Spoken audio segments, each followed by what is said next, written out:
Hey everybody, and welcome back to NWIRC. And today's video, we're going to take this Arrma Mojave 8S Beast and take it out for a spin and see how she does.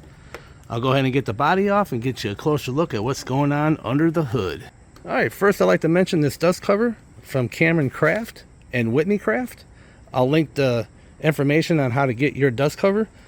This thing here is made out of very good quality materials. You can get different colors, matching colors. This is just a color profile that I went with that I really like. I own 3 other covers like this.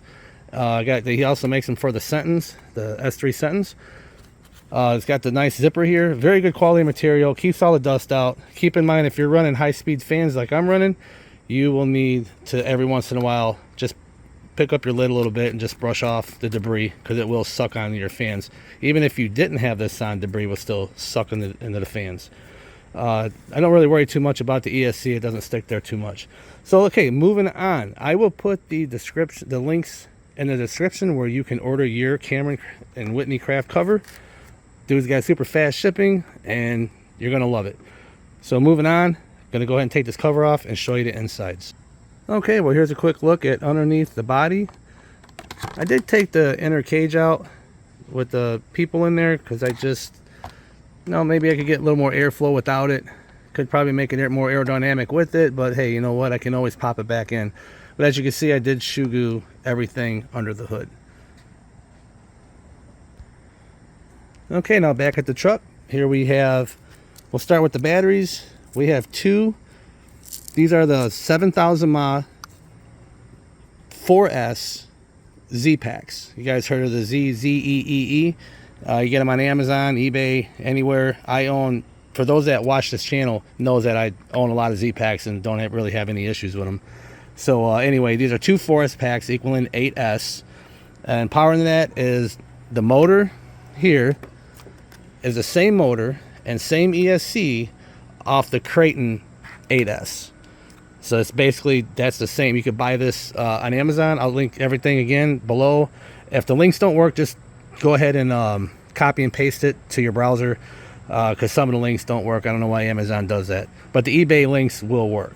So anyway, let's go to the fans powering the motors. These are made by G-Force fans. These things are amazing. You could get custom colors, anything you like. I just choose these colors because, well, just the way I went with. Also, over here we have the PPS mount, and this here mount is amazing. It's also the trans mount. I got the whole kit. I'll link them below as well, so you can pick up yours. I mean, this thing is solid. I mean, it's beautiful setup, easy to mesh your gears. For those that were interested in an update, yes, sorry about the background noise, but I did have an issue. There was a bad batch. I'm very sure he has this all cleared up, and that was about 4 months ago. He did send me a new setup to fit my diffs. That's where the problem was. No problems at all. It fit like a glove. Everything was straight. Bill, if you're listening to this video, yes, this is amazing. Thank you for getting back to me and hooking me up with an updated version. Okay, now let's go over here.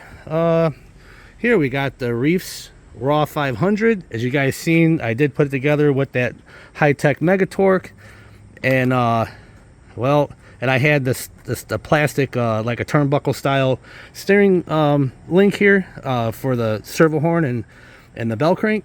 So and it just pulled right out in my last video, which I'll show a clip right now. If I still have it, I'll show you the clip right now. This is a Reefs servo horn, and below here you can see we have the Vidavon bell crank. Very nice, solid setup right here. I don't see any issues with the steering. And if you look on the inside here, see if I can get you in there, we have the Vidavon front hubs. We have the Vidavon rear hubs and knuckles and all that good stuff. We have GPM links right here on all 4 sides. I just went with blue. People say that they're going to break. Well, I'm sorry. The stock ones were there was just too much play in the joints. I mean, there's just so much play. This just tightens it up. It still has a little play, which is what you want. I think these are going to work out great.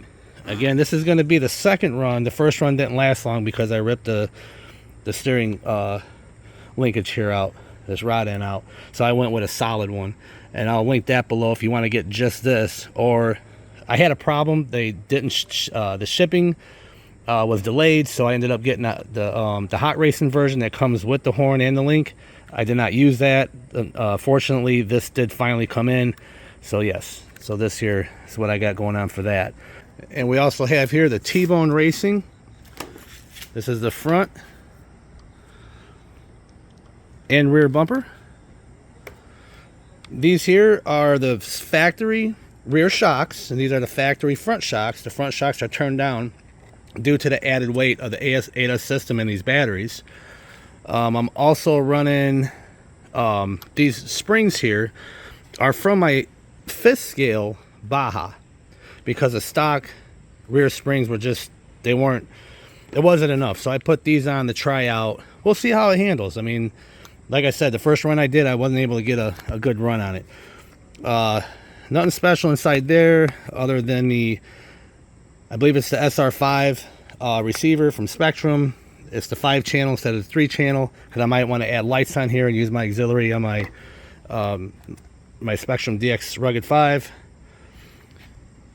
I think that's about all that we've done to this, and I'll tell you what, we got a lot of money wrapped up in this beast, and I'm just ready to take it out. What do you guys think?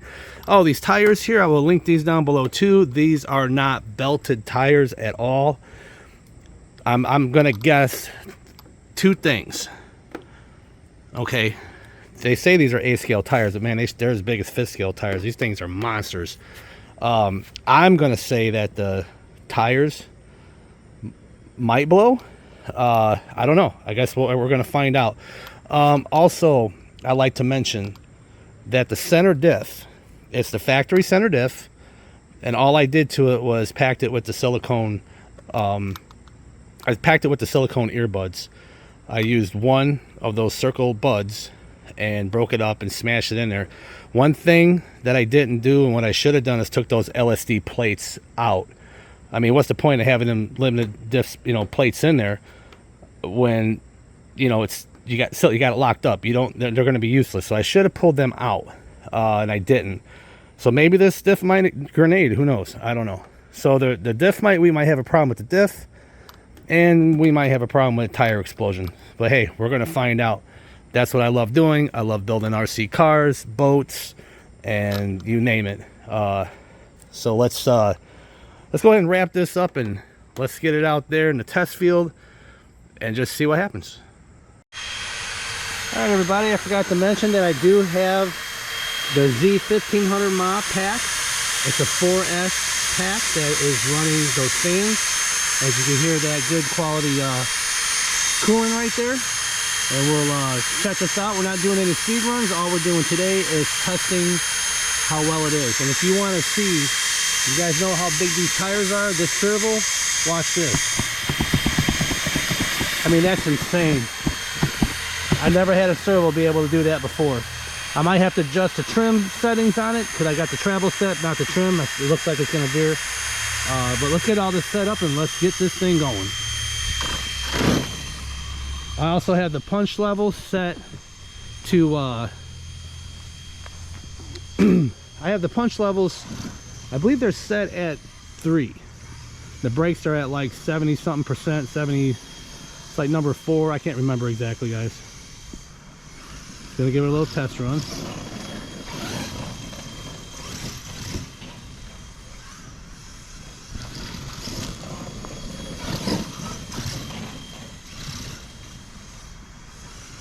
See how straight she goes. She's veering to the left. So let me adjust that real quick.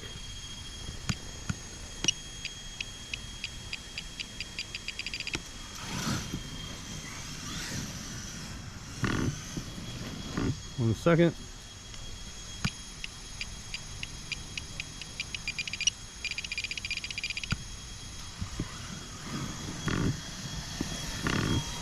There we go. That's a little better.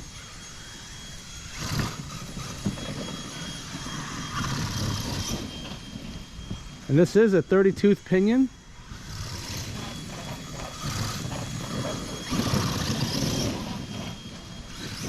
Not bad.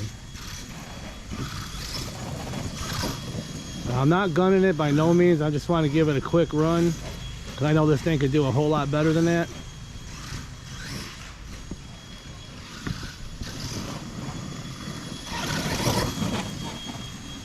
Also want to check later on. I mean, this thing will wheelie on demand if I wanted it to. But just a test run, guys. Whoa, okay, yeah. Alright, hold on, I gotta go check something out. Something happened, hold on. What the hell happened? The shock that got messed up? Hold on, guys.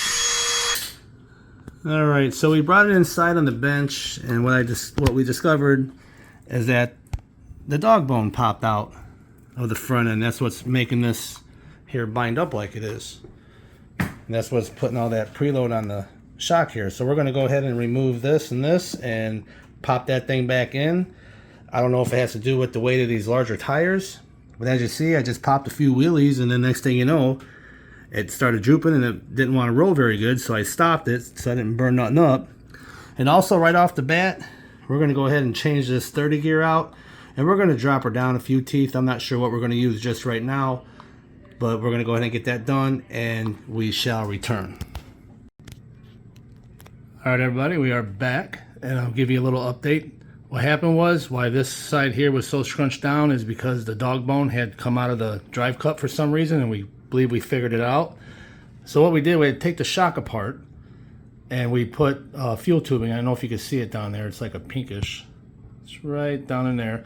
And that'll keep it from bottoming out. Because what was happening when it fully compressed, it was wanting to pop this dog bone out. So we're going to go ahead and get it back out there and give it another run. Oh, and another thing we did is we switched out the 30 tooth for a 28 tooth pinion. That is the stock spur gear. So let's see what she does. All right, now let's see what this thing could do. Remember, we took and switched out the pinion gear to a 28 tooth.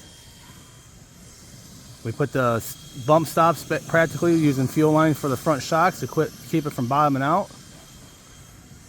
And remember, guys, today is just a test run video to see how she's going to perform.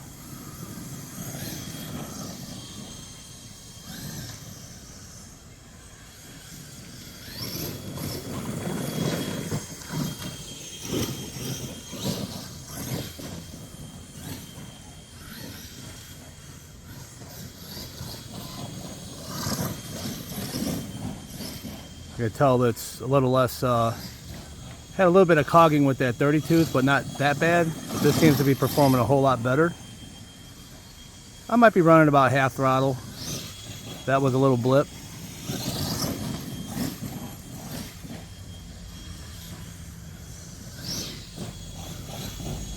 Seems to handle very well. Doesn't want to roll over real easy. That was a sharp turn there.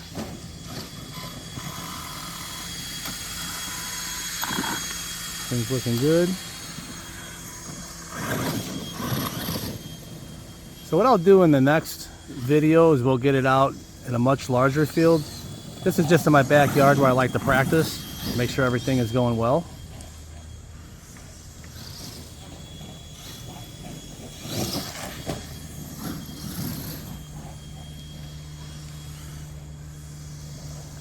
And of course we'll get some air on her too.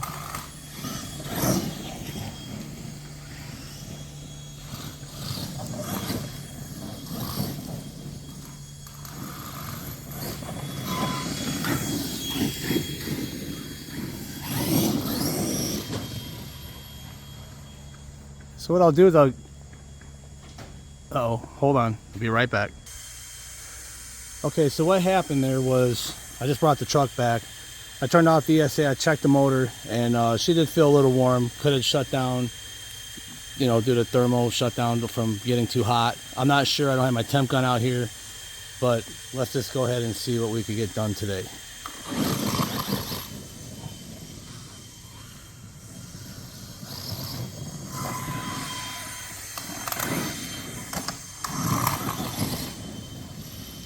I'm going to check that gear mesh. I don't know if you guys can hear that in the video.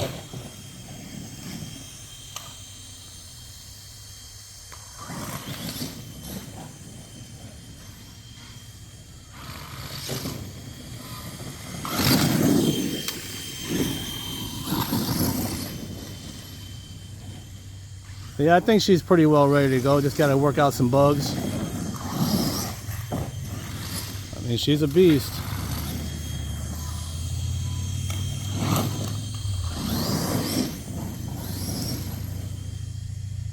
I love how she'll do them slides like that. Another thing, see, it just shut down again. I think another thing it's doing is the fan with all this loose debris with the grass clipping and leaves trimming. It's getting caught up in those fans with that cover that we have. And probably got to go brush it off, and maybe I could find a better way of protecting that. So I'm going to go over there, get it all situated, and I'll be right back. Okay, I'm back. Excuse me. Yeah, that's what's going on. With all this loose debris, it's gathering up on those fan blades and causing the motor to get a little warm enough for it to shut it down, which is a good protector. The next time we take it out, we'll get in a much cleaner area because all that debris is just kicking up and getting in there. Alright guys, so anyway, we're going to go ahead and give this thing another run, and we'll go from there. And we'll call it a quits for this video until we could get a different area to run in. But I mean, she does really good, and that was only half throttle. I can only imagine what this thing is full throttle. There was a little bit of a flipping the throttle there, but she's an animal, man. Yeah, I can hear that thermal kicking in right now. So we're just gonna allow her to cool a little bit, and like I said, all we're doing here is we're working out the bugs in this 8S system. Those big tires, I'm sure, are not helping with the heat issue. Other than that, I think she's fine. I may go ahead and put smaller tires on it, maybe the stock tires, and see how she does, and probably throw that 30 tooth back on, and I'm sure this thing will rip like crazy. So but we're going to keep it at this right now. I'm testing these large tires to see how everything works out, and so far I think she's a winner. Yep, see, she just cut out just right there. So, and that's what that is. It's just overheating. That's all it's doing. I don't want to continue to do that. I don't want to do any wear and tear on the motor, so I'm going to allow this thing to cool down and maybe figure something else out. But at least the dog bone hasn't popped out yet, you know, so we'll just keep it at that right here at this video. So you guys, tell me what you think. You know, like, comment, subscribe. Tell me what you do different. Would you go with smaller tires, or would you want me to just go ahead and continue to figure out the bugs and get this thing to rip, which that's what I want to do. What are your thoughts? Leave them in the comment section below. Thanks, and have a great day.